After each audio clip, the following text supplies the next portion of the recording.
All right. So in today's session, today's session is for week 7 assignment solution, and I have written down the solutions here. So the Wigner seed cell, the first question is, what is Wigner seed cell? One can imagine Wigner seed cell construction by taking a two-dimensional lattice where, let's say, this is the central atom we are talking about, and other atoms, the nearest neighbor atoms, are marked by this cross. So how the Wigner seed cell is constructed is by dividing the bond between the nearest neighbors into half, and then whatever the surface we generate is the Wigner side cell. In 3 dimension, this Wigner side cell can be thought of the surfaces. Let's say in this I'm talking about in this BCC structure, I divided these bond lengths into half, and whatever the structure that is generated, which is in fact the FCC, is actually the Wigner side cell. So Wigner side cell is nothing but a primitive cell constructed around an atom. So, or in 3 dimension one can say a polyhedra constructed by the perpendicular planes bisecting all the straight lines connecting the neighboring sides. And as I have said that Wigner side cell is a primitive cell, so the volume of Wigner side cell is equal to the volume of primitive cell. Okay. Let me just erase all these because I had done this thing. Let me just erase it for you, and I'll explain it again. So in cellular method of energy band calculation, now the following questions that will come after the question number 3 are essentially the assumptions that one makes while solving these energy band calculations, and there is not much rigor associated to these questions. So the thing is, it's like postulates of some theory, so one has to remember essentially these postulates and then go ahead with the further deep calculations. So what we'll do in the questions that follow the question number 3 is we'll have to remember what are these postulates, and then we can go along.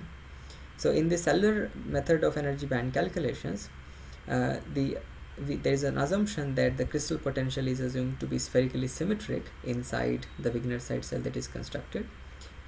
So the direct option is the wave functions are spherically symmetric inside the Wigner side cell.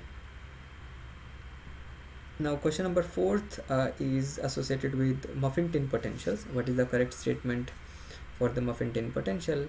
Now let's say to understand this, let us consider just example of a cell, and we have some atoms inside the cell. For the sake, let's say region 1 is the region which is inside the atom, and region 2 is the area which is interstitial region between the atoms. Now the assumption goes as follows, that the region 1 is supposed to be, wave functions are supposed to be spherically symmetric, whereas in region 2 these are supposed to be constant. So these are nothing but main assumptions of these models. There is not much rigor to this. So the following correct statement for muffin tin potential is, the potential is spherically symmetric at any atomic site or inside the atom, and is constant in the interstitial region.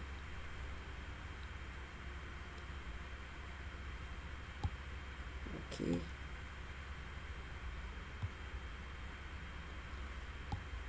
Now in muffin tin potential, the radius of the spherical region that is drawn is actually less than half the interatomic spacing. The reason is, if this radius is more than the interatomic spacing or equal, then the condition doesn't hold for muffin tin potentials. So let's say this is the 2 positions of the atoms. These are their interatomic position, like let's say A. So the radius of the spherical region in the muffin tin potential is denoted as S. This should be less than A by 2, so such that any radius around these generated will not touch these two spheres. So one has to basically remember there is not much explanation associated to these. Is less than half the interatomic spacing.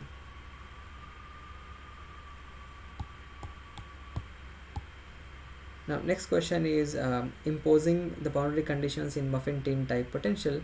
Now these boundary conditions are nothing but for the continuation of wave functions which is inside the atom to the outside surrounding. And this imposing boundary condition is simpler because the wave function in the boundary of Wigner's side cell behaves as a plane wave.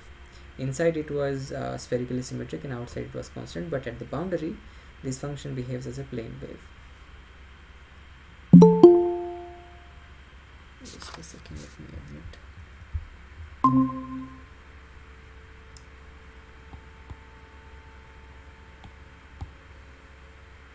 Next we have is muffin tin potential is not employed in which of the methods.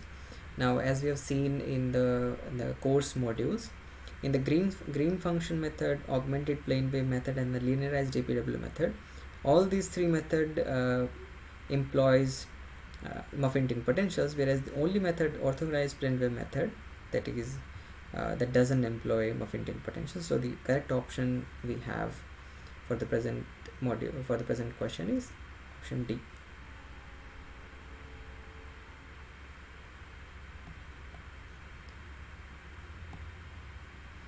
Now APW function that is present inside the spherical region. Now inside the spherical region, these APW functions are expanded in terms of their spherical harmonics, which involves both radial wave function and spherical harmonics. Let me just write down the expression for you.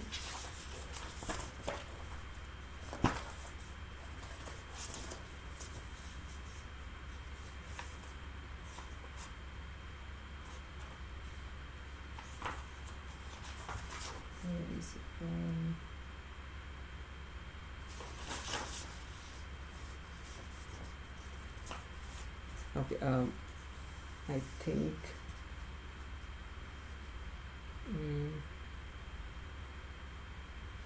okay, so right now it's difficult to find the exact expression right now, but the thing is these functions, APW functions, this is the radial part of the wave function, and YLMs we have are the angular or the spherical harmonics.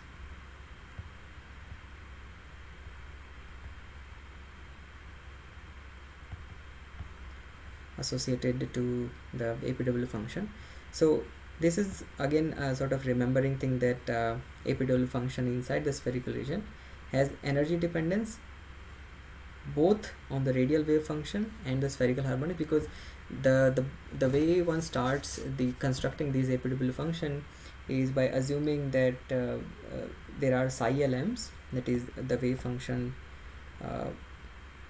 which are solution to the free electron problem, constructed in the following manner.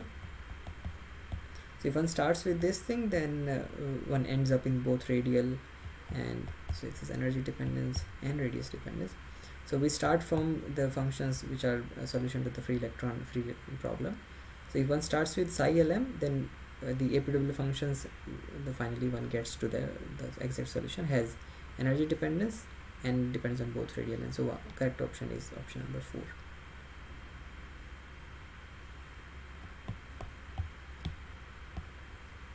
So this is again a true false type question, that which is true for APW basis function at the boundary between the spherical and interstitial region. So to have this boundary condition, wave function must be continuous, but the derivative continuity is not ensured.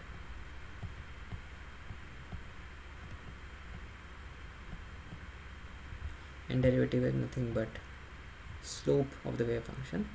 So the APW functions vanishes at the boundary? No. APW wave functions are continuous and their slopes have a discontinuity. So correct option among the following 4 option number C. Okay, just have, okay, let it be like this way. I'll just remove these things. So green structural green function in the Green's function method is given by the following relation, that structural green function is by G is function of k wave vector kappa. Kappa is given as k times rho. Rho is the difference between the two positions, and we have r minus r double prime. So these are the nothing but the position of the centers of the atoms you have taken, and we have a summation n e to the power I kappa r minus r prime. So the structural dependence of green function is directly on the lattice translation vector. So the rest two options given to us is independent of the crystal structure and independent of lattice type. These two are not the correct option. In fact, the presence of k, that is kappa, inside this expression involves small k, wave vector, and wave vector is related to energy. Therefore, this structural green function also has energy dependence. Correct option would be A, dependent on both on the energy and lattice type. That is, this is the solution.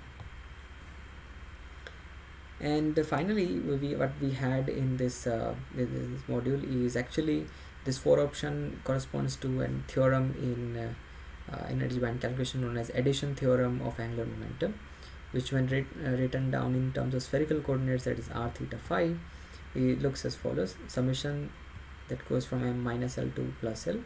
L goes from, L can take value from 0 to infinity.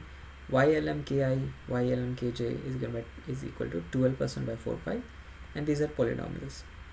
So the correct option is option number A for the 12th question, that is L 0 to infinity, and this is as follows.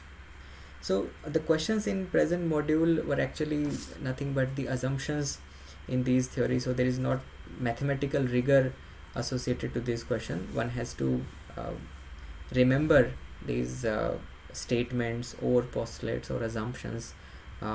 There's not much mathematics associated to these questions. So basically one have to remember what is behind these true false, or what is the correct statement out of these 4 options. And yeah, so this way we have completed this week 7 module. If you want any clarification or anything, you can unmute yourself. Sujata ma'am. Yes,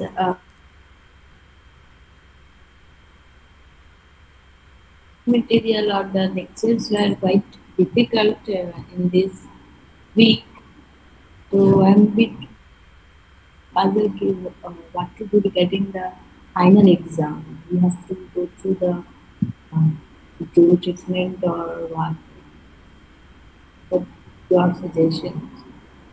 I didn't get you. Please come again. Yeah, the questions are not difficult in this week's civil week, but the videos are quite difficult. Yeah. That there is the simple reason is that nowadays for to calculate these energy band structures, there are ready-made programs available like in WASP or in Gaussian or any other density functional theory package, where what one does is feed some input position file to the system and then specify some parameters like what is the k mesh size you want to use, what are the atoms in your unit cell. Just specify those in a word file or in a text file and then feed it to the system. System is going to do all these calculations. The most difficult thing about this present week 6 and week 7 was the actual rigor mathematical theories behind how these results are proven. So that way it is, yes, it was difficult, but anyways one can have a basic just basic understanding. One doesn't need to remember everything, just final results one can remember, and then anyways one can always come back to these modules and these theorems in future if one wants to. But the actual application is in the programs that are handy.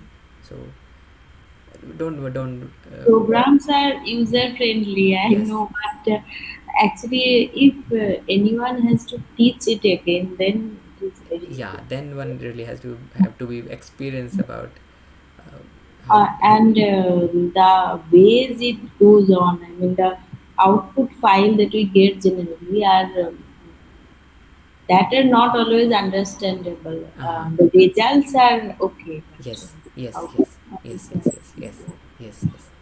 maybe that will help the videos for. I mean, the way it was derived. If you understand the files, I'll check it again if I go to the lab. Or I mean, what should we prepare for these 2 weeks for the final exam? I mean, the final exam is it's of 100 marks or what? I mean, I don't know. Is the um, Okay, the information regarding final exam is yeah. still yet not clear to me also. Okay. But anyways, what one can do is that you can go through the lecture just once and focus more on the assignment problems, because these are more important conclusions that can be Yeah. taken from the Hmm. those classes. So Hmm. I think if we focus on the assignment questions, it will be good. Okay. Okay. Okay. Okay. Okay. So in this way, we are I'm closing the session, and the next session for the solution for the next assignment would be on Tuesday, that is Eight, day after eight, tomorrow. eight Yeah, assignments. assignment 8. Okay. Okay. Okay. Yeah, that will be on Tuesday at 7 p.m. Fine. Okay, then see you at 7. So I'm closing the session. You can log out.